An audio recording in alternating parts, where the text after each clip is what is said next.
আগামীকাল বৃহস্পতিবার 8ই মে 2025 ইংরেজি এবং বাংলা 24শে বৈশাখ 1332 বঙ্গাব্দ। এই দিনে পবিত্র মোহিনী একাদশী ব্রত এবং পারণের সময় পরের দিন ভোর 5:19 থেকে 9:43 পর্যন্ত। এটা হচ্ছে বাংলাদেশ সময়। আজকে আমি আপনাদের সাথে মোহিনী একাদশীর ব্রত কথা ও মাহাত্ম্য আলোচনা করব। কর্মপুরাণে বৈশাখ মাসের শুক্লপক্ষের মোহিনী একাদশী ব্রতের কথা ও মাহাত্ম্য বর্ণনা করা হয়েছে। মহারাজ যুধিষ্ঠির বললেন, হে জনার্দন, বৈশাখ মাসের শুক্লপক্ষিয়া একাদশীর নাম কি, কি ফল, কি বিধি, এ সকল কথা আমার নিকট বর্ণনা করুন। উত্তরে ভগবান শ্রীকৃষ্ণ বললেন, হে ধর্মপুত্র, আপনি আমাকে যে প্রশ্ন করেছেন, পূর্বেও রামচন্দ্র বশিষ্ঠের কাছে এই একই প্রশ্ন করেছিলেন।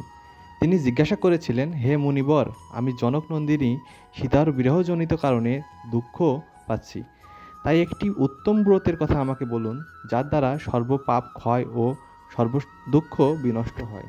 এ কথা শুনে বশিষ্ঠদেব বললেন, হে রামচন্দ্র, তুমি উত্তম প্রশ্ন করেছ। যদিও তোমার নাম গ্রহণেই মানুষ পবিত্র হয়ে থাকে, তবুও লোকের মঙ্গলের জন্য তোমার কাছে সর্বশ্রেষ্ঠ ও পরম একটি পবিত্র ব্রতের কথা বলছি। বৈশাখ মাসের শুক্লপক্ষিয়া একাদশী মোহিনী একাদশী নামে পরিচিত।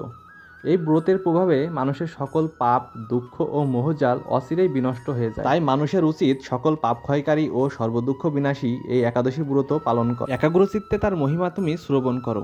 এই কথা শ্রবণ মাত্রেই সমস্ত পাপ বিনষ্ট হয়ে যায়।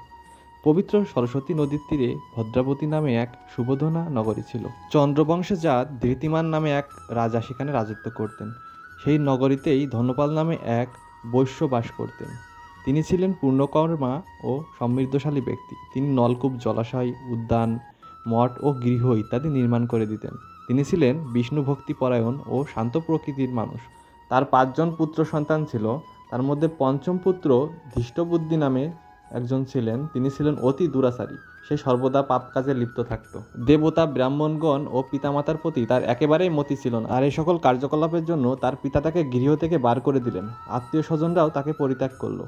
সে নিজের অলঙ্কার আদি বিক্রি করে জীবন অতিবাহিত করত। কিন্তু এইভাবে আর কত, আস্তে আস্তে সে নিজ গ্রামে চুরি করা শুরু করলো, এমনকি কারাবন্দীও হয়েছিল। কারাভোগের পর সে বনে প্রবেশ করলো। সেখানে যে তিনি পশু পাখি বধ করে তাদের মাংস ভক্ষণ করে অতি দুঃখে পাপময় জীবন যাপন করতে লাগলো। দুষ্কর্মের ফলে কেউ কখনো সুখী হতে পারে না। তাই সেই ধৃষ্টবুদ্ধি দিবারাত্রি সুখ দুঃখে জর্জরিত হলো। এইভাবে অনেকদিন অতিবাহিত হলো। কোনো পুণ্য ফলে সহসা একদিন সে কৌণ্ডিন্য ঋষির আশ্রমে উপস্থিত হলো। বৈশাখ মাসের ঋষিবর গঙ্গা স্নান করে আশ্রমের দিকে প্রত্যাবর্তন করছিলেন। শোককুল ধৃষ্টবুদ্ধি তার সম্মুখে উপস্থিত হলো। ঘটনাক্রমে ঋষির বস্ত্র হতে এক বিন্দু জল তার গায়ে এসে পড়ল। সেই জল স্পর্শেই তার সমস্ত পাপ দূর হয়ে গেল। হঠাৎ তার শুভবুদ্ধির উদয় হলো। তখন তিনি ঋষিকে বললেন, হে ঋষিশ্রেষ্ঠ, যে পুণ্য প্রভাবে আমি এই ভীষণ দুঃখ যন্ত্রণা থেকে মুক্তি লাভ করতে পারি, তা কৃপা করে আমাকে বলুন। ঋষিবর বললেন, বৈশাখ মাসের শুক্লপক্ষে মোহিনী নামে যে প্রসিদ্ধ একাদশী আছে, তুমি সেই ব্রত পালন করো। এই ব্রতের ফলে মানুষের বহু জন্মার্জিত পর্বত সমান পাপরাশিও ক্ষয় হয়ে থাকে। মহামুনি বশিষ্ঠ বললেন, কৌণ্ডিন্য ঋষির উপদেশ শ্রবণ করে প্রসন্ন চিত্তে ধৃষ্টবুদ্ধি সেই ব্রত পালন করলেন। দিব্য দেহ লাভ করলেন।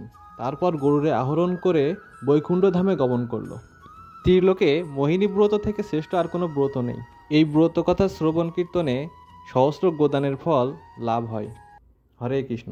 আমরা নিজেরা মোহিনী একাদশী ব্রত পালন করি এবং অন্যকে ব্রত পালন করতে উৎসাহিত করি।